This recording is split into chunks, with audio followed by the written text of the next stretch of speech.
विचार शक्ति सन्मार्गगामी हो। अनगढ़ मनुष्य को सुगढ़ एवं नर पशु को नर नारायण बना देने की क्षमता हर किसी में है। अगर किसी में है तो वह मन में है। उत्थान और पतन इसी पर निर्भर करता है। वह शक्तियों का पुंज है। महामानवों के गढ़ने एवं नर पिशाचों को पैदा करने की सामर्थ्य मन में है। उसी ने ईसा, बुद्ध, कृष्ण को भगवान बनाया। अधोगामी होकर Ravan, Kans, Sikandar, Napoleon, Hitler, Mussolini पैदा किए। इतिहास की महत्वपूर्ण घटनाएं मन के ही उत्थान पतन की कहानियां भर तो हैं। विचारणा उसकी अभिव्यक्ति है। यूं तो उथले अस्त व्यस्त विचार मन में उठते रहते हैं और कुछ विशेष महत्वपूर्ण कार्य नहीं कर पाते।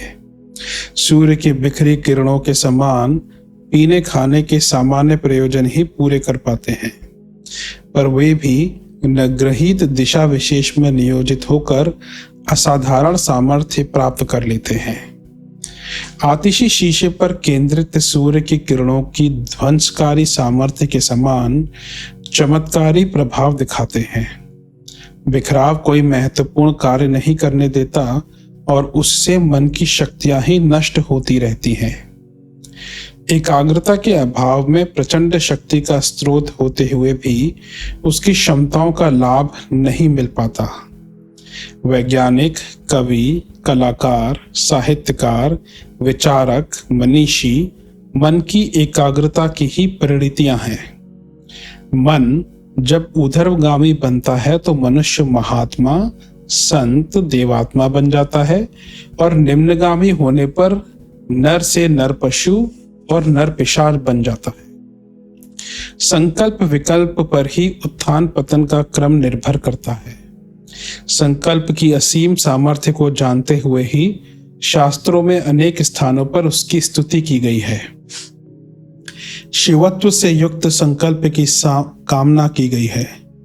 ऋषियों ने प्रार्थना की है, मन का संकल्प शिव हो, रौद्र ना हो, विधायक हो, विनाशक ना हो, कल्याण का सृष्टा हो, विनाश का रचयिता ना हो।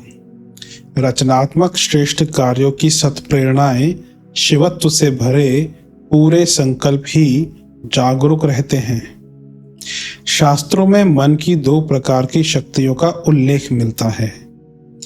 एक है नयमन, एक है नयन और दूसरी है नियमन। एक मंत्र में वर्णन भी है।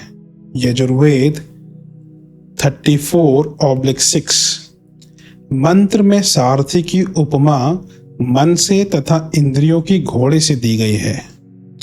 अश्व तथा बाजी शब्द घोड़े के लिए ही प्रयुक्त होते हैं, किंतु इन दोनों में भी अंतर है।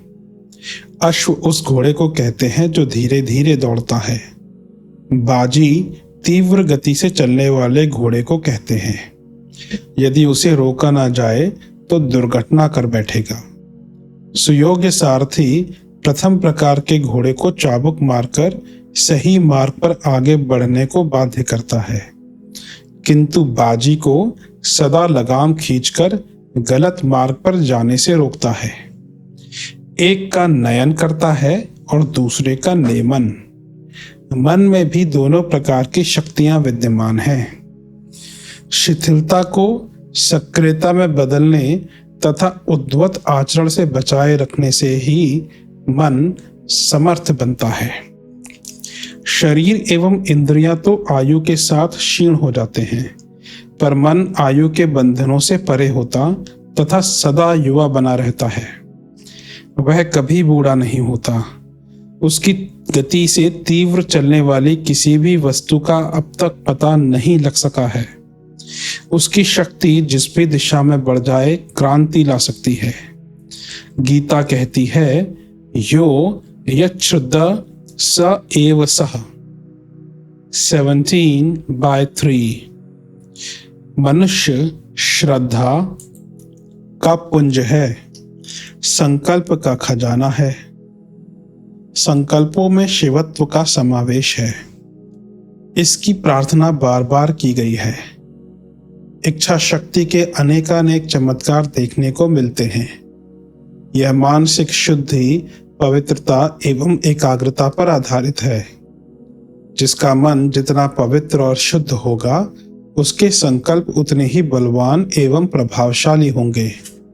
संत महात्माओं के शाप, वरदान की चमत्कारी घटनाएं उसके मन की पवित्रता एवं एकाग्रता के ही परिणाम हैं। इस तथ्य से सारे विश्व के सभी धर्मशास्त्रों ने मन को पवित्र बनाने पर जोर दिया है। बिखराव से कमजोरी आती है। मन की अधिकांश शक्ति लोभ, मोह के भौतिक आकर्षणों में यूं ही नष्ट होती रहती है और क्रमशः क्षीण पड़ती जाती है। मन के बिखराव से चंचलता को रोकने के लिए दृढ़ अवलंबन की आवश्यकता पड़ती है।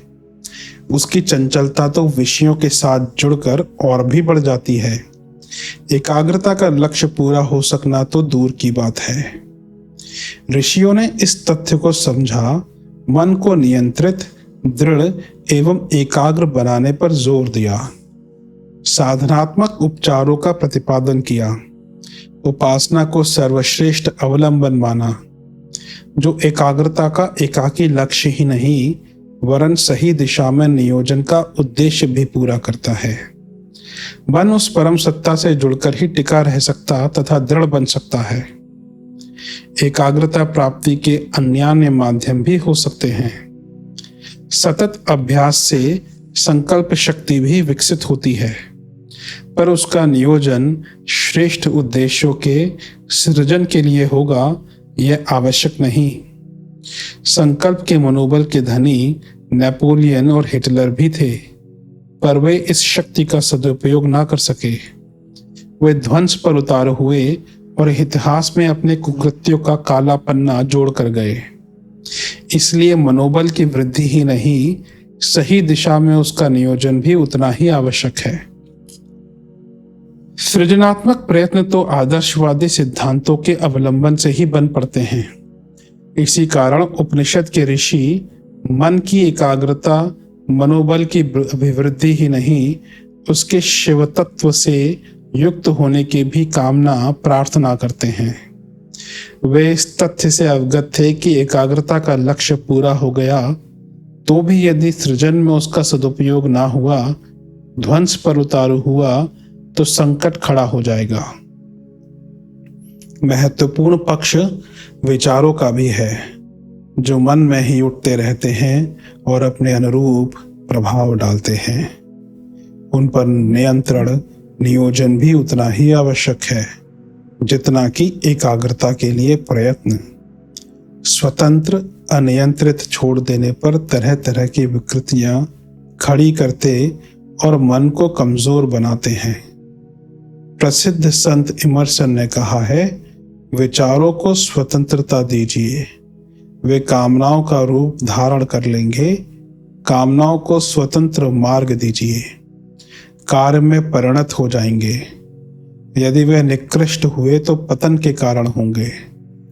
मन में उठने वाले अनेकानेक विचारों में से अनुपयोगी की काट-छांट एवं बहिष्कार की व्यवस्था भी बनानी चाहिए, अन्यथा वे घास पात के समान उगेंगे और मन की उर्वरा शक्ति का अवशोषण करके फलेंगे, फूलेंगे तथा मनुष्य के अधः पतन के कारण बनेंगे। उनकी निरंतर काट-छांट करते रहना भी उतना ही आवश्यक है जितना कि सद्विचारणा का बीजारोपण एवं उन्हें परिपक्व बनाने के लिए प्रयास। मन असीम सामर्थ्यों का स्रोत है। संकल्प शक्ति, विचार शक्ति की अनेकानेक संपदाएं उसके अंदर छिपी पड़ी हैं। इन्हें यदि सही दिशा में नियोजित करने का प्रयत्न किया जा सके तो मनुष्य असीम शक्ति का स्वामी बन सकता है। विचारक, संत, ऋषि, देवात्मा तक हो सकता है। भौतिक समृद्धियां भी इसी पर अवलंबित हैं।